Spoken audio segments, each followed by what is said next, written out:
ফিলিস্তিনের স্বাধীনতাকামী সংগঠন হামাসকে শেষবারের মতো সতর্ক করলেন মার্কিন প্রেসিডেন্ট ডোনাল্ড ট্রাম্প। রোববার তার নিজের ব্যক্তিগত সামাজিক যোগাযোগ মাধ্যম ট্রুথ সোশ্যালে দেয়া এক পোস্টে এ সতর্কতা বার্তা দেন তিনি। এতে উল্লেখ করা হয়, জিম্মিদের মুক্তি দিতে হামাসকে অবশ্যই একটি চুক্তি মেনে নিতে হবে।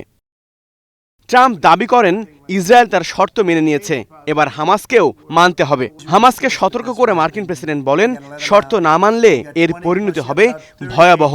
আর এটি তার শেষ সতর্কতা বার্তা। এরপর আর কোনো সতর্কতা বার্তা দেওয়া হবে না বলেও ঘোষণা দেন ট্রাম্প। ট্রাম্প হামাসকে উদ্দেশ্য করে বলেন, এখনই সবাইকে মুক্তি দিলে হামাসের জন্য ভালো কিছু অপেক্ষা করছে, তা না হলে পরিস্থিতি হবে আরো ভয়ঙ্কর। এত হুঁশিয়ারি দিলেও হামাসকে ঠিক কি শর্ত জুড়ে দিবেন ট্রাম্প তা এখনও স্পষ্ট করা হয়নি। খুব শীঘ্রই তার সামনে আনা হবে বলে জানান তিনি।